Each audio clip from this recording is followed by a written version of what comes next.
بسم اللہ الرحمن الرحیم۔ حضرات محترم، پچھلے ایپیسوڈ میں سورت کا لفظی ترجمہ کیا تھا، اس کی تھوڑی سی وضاحت کی تھی کہ بات ہماری پہنچی تھی کہ سائل جو ہے جس سے مانگتا ہے پہلے اس کی تعریف کرتا ہے، پھر اپنی کمزوری بتاتا ہے اور عاجزی کا اظہار کرتا ہے، پھر اپنا سوال پیش کرتا ہے کہ یہ میری ضرورت ہے جو تمہارے سے مانگنے آیا ہوں۔ اس صورت میں بھی پہلے اللہ تعالیٰ کی تعریف ہے۔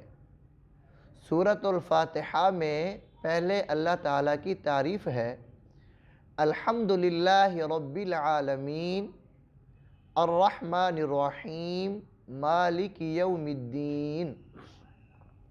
تمام تعریفیں اللہ تعالیٰ کے لیے ہیں جو پالنے والا ہے تمام جہانوں کا، بے حد مہربان ہے، نہایت رحم کرنے والا ہے، جو مالک ہے جزا اور بدلے کے دن کا۔ پھر اپنا تعلق بتایا کہ ایاک نعبد و ایاک نستعین، ہم خاص تیری ہی عبادت کرتے ہیں اور خاص تجھ ہی سے مدد طلب کرتے ہیں۔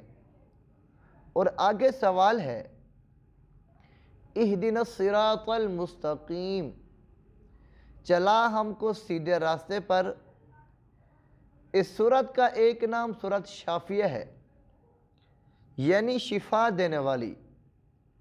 حقیقتاً تو میرے بھائیو شفا دینے والی ذات اللہ تعالیٰ کی ذات ہے، مگر اس میں اللہ تعالیٰ نے برکت رکھی ہے جس کی وجہ سے روحانی اور جسمانی بیماریوں سے شفا ملتی ہے۔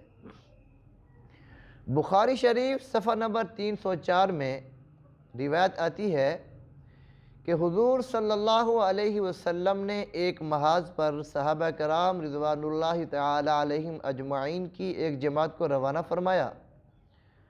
کامیابی کے بعد جب واپس ہوئے، رات کو ایک چھوٹے سے قصبے میں وہاں رات گزارنا چاہی ارادہ کیا، لیکن وہاں کے لوگوں نے ان کی مہمانی سے انکار کیا کہ ہم صحابیوں کو یہاں نہیں رہنے دیں گے۔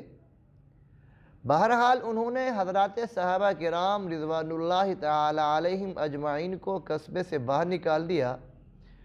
چونکہ اندھیرا تھا، انہوں نے قصبے کے قریب ہی ڈیرا لگا لیا کہ رات گزاریں اور صبح کو چلیں گے۔ اب اتفاق میرے بھائیو ایسا ہوا کہ قصبے کے بڑے سردار کو زہریلے قسم کے موذی جانور نے کاٹ لیا، ڈنگ مارا۔ تو روایت میں ہے کہ فَسَعَوْا لَهُ بِكُلِّ شَيْءٍ، انہوں نے ہر طرح کی کوشش کی، یعنی وہاں جتنے بھی دم کرنے والے منتر پڑھنے والے تھے کسی کا بس نہ چلا۔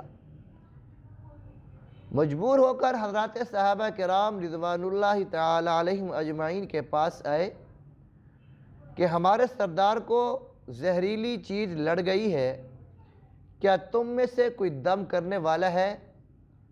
کیا تم میں سے کوئی دم کرنا جانتا ہے؟ تو سیدنا ابو سعید خدری رضی اللہ تعالی عنہ ایک صحابی رسول ہے، انہوں نے کہا ہاں دم کریں گے، مگر 30 بکریاں لیں گے۔ 30 اس لیے کہا کہ یہ آدمی 30 تھے، ہر ایک کو ایک ایک آ جائے گی۔ چنانچہ ان کے ساتھ گئے اور سورۃ فاتحہ پڑھ کر دم کیا، کَأَنَّهَا نَشَطَ مِنْ عِقَالٍ، گویا اس کو گرہ سے کھول دیا، یعنی اس کو اس طرح محسوس ہوا کہ کبھی تکلیف ہو ہی نہیں۔